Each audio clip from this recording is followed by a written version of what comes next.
today is the day, you guys. We finally get to work on Black Pearl and getting this bad 1800 horsepower ProCharge combination done. This isn't just a little 500 horse, 800 horse, 1000 horse is pretty cool. We're going to try to hit 1800 with this bad boy. So I am super excited. We're going to try to get the short block done this weekend. I'm going to go through and show you guys just bearing clearances on, crankshaft, rods, try to get the piston rings all filed in and try to get this short block ready to go. So first things first, cleaning it, painting it, getting in all the plugs, getting in all the little petcocks for, being able to pull the water out every single winter, things like that. So I'm excited. I'm ready to go. I don't know about you guys. Hit me down in the comments if you're ready to see this 1800 horse combination come to life. So without further ado, let's get started.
So the block is all painted, cleaned up, ready to rock and roll. Nice coat of black. Oil galley plugs are installed front and rears. There's also a pair of oil galley plugs that I had to put in the oil valley area. Must be for the option in this block to run a hydraulic roller and be able to go obviously with the solid roller. So I got that plugged off. Everything's ready to go. I've already cleaned out the cylinder bores, with carb cleaner and ragged them.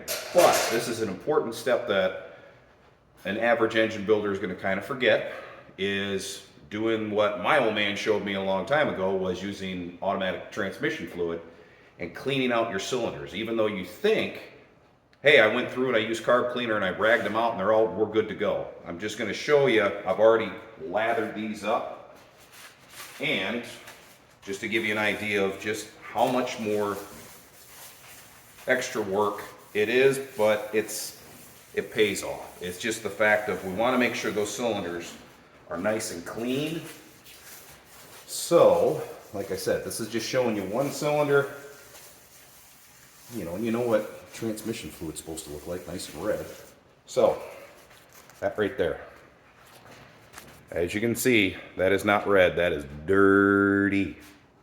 Now that's just one time through. You can do this multiple times until it comes out and it looks nice and red. That way all of this garbage is not in these cylinder bores, because it's very crucial on your first startup, making sure everything is going to seal correctly. We don't want this, working its way through the rest of the motor. So just wanted to throw that one by you. I'm going to go through and do all the rest of them, and this is what I do before we even decide to start, building the motor.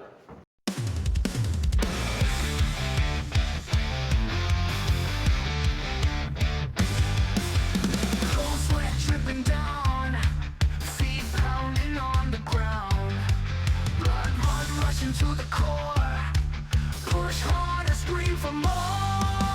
Fight, never back down.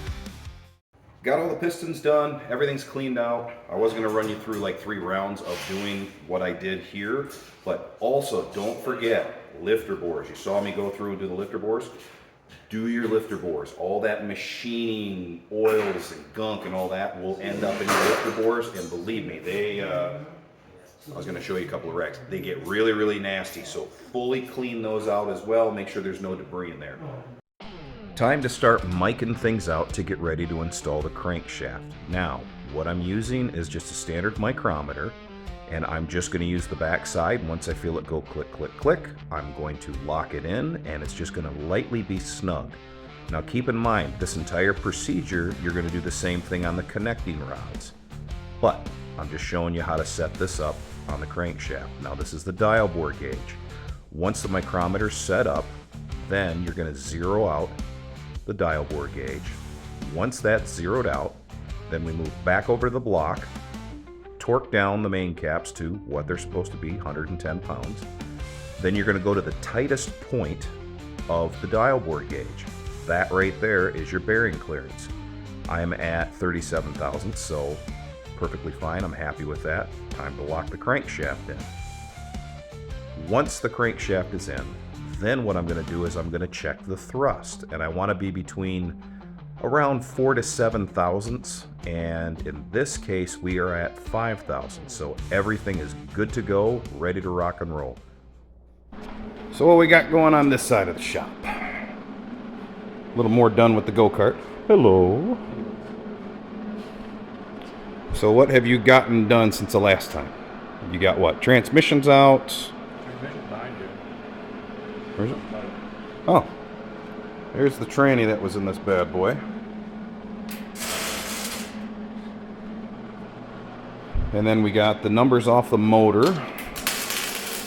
So we're gonna possibly rebuild that thing and hop it up a little bit, maybe throw a cam in it, raise the compression, turn it from 10 horse to maybe 15 horsepower-ish, something like that, but kind of like the junior dragster kind of run of it. But no, William's been working on the wiring, getting all that out. You got that disconnected. Then it's what? Need is the choke cable. Oh, to get it out? Yeah. Kind of looks like you got a nut on this backside right there. There is, but every time you spin the nut, you spin the cable. So you're fighting with that right now? Yeah. And then I gotta get the steering off. And it was Why weird not? when I noticed the steering on this thing. For you guys, I mean, this thing, yeah, that's weird for me. You know, actually having a full gear, and normally it's never that way. It kind of surprised me to actually see it. So, but yeah, just cracking at it, getting everything done. We'll get the wheels taken off, get that stuff done. You don't have much left. And then we can get this frame all sandblasted and stuff. But yeah.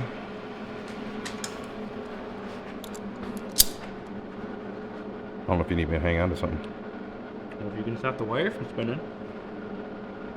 Can you hang on onto that? I mean, that's just the pull and push cord part of it. I mean, yourself. All right, give it a try. Oh, you know what? Here, give me this. No, try it.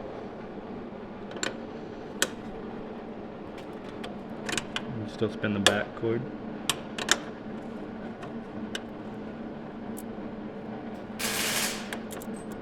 Yeah. Like I say, it looks like did they actually hose clamp it, then stick a bolt in there to tighten up the frickin' hose clamp? Wow. Yeah. We'll take the hose clamp off then. Wow.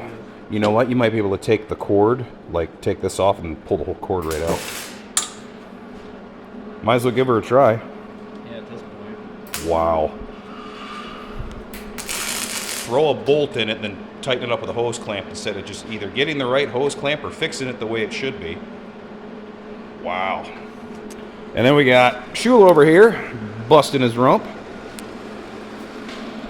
He was tired of having he bought a plate that actually fit on the outside of the firewall, and he liked the smooth look that I got on Black Pearl over there. So he is working his magic. Oh, let me get down in there. Look at the welds. But he's going to end up setting it up to just filling all that in, filling all the holes in with weld, and then we're going to all metal it, bondo it, and it'll look just as smooth as, well, Something. with the black car. Smooth Yeah. as something. So you guys can kind of get the idea. He'll drop that in, push it tight from the other side, start doing the welds on it. And then this will just be all smoothed over and looking pretty. Nice and smooth for new holes to be drilled. Yeah, for new hoses or holes and wiring to come through. So, yeah. More to come. More to come, more to come. That's what we got going on over here. Then you got the... What are you chucking stuff at me for? The choke cable. Yeah. And then the old man's working on pulling the headers apart. We're going to get these set out after that thing blew up. You can see where all the oil stained onto the headers.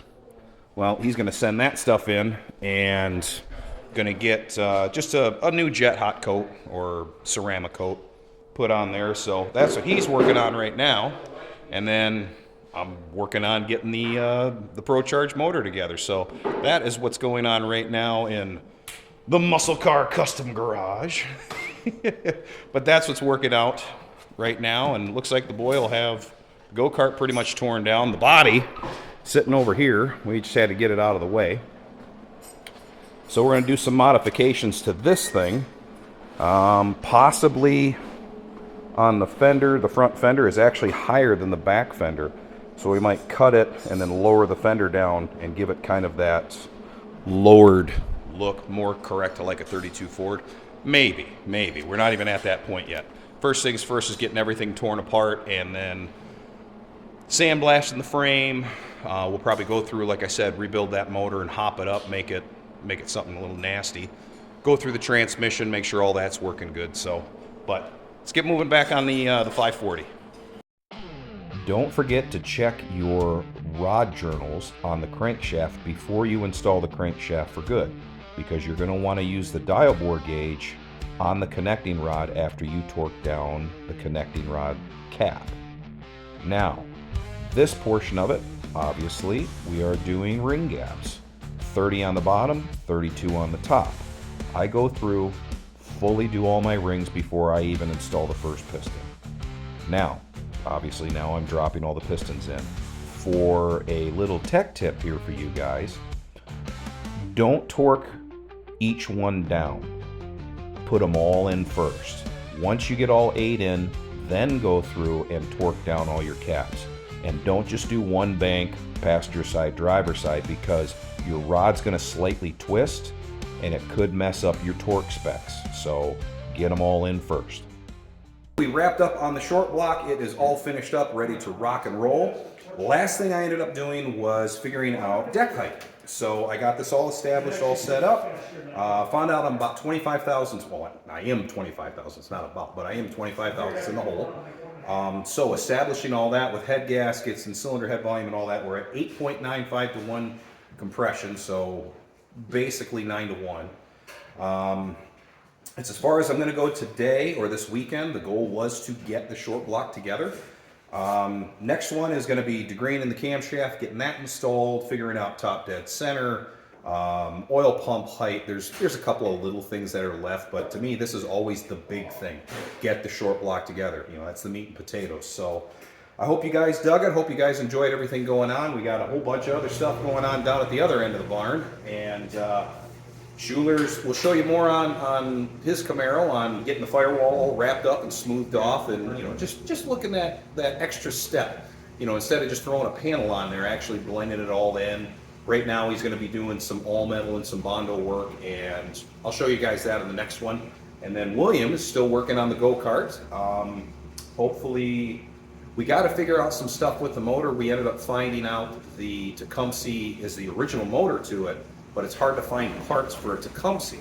So we might throw in like a Predator 10 horse, 15 horse combination in it, do a little bit of work to that, but those are more things to come. So All right, you guys, I'm glad you guys stuck around to the end of the video. Thank you so much. Don't forget to hit that share, that like, subscribe. It all helps out this channel big time, just trying to get her to grow.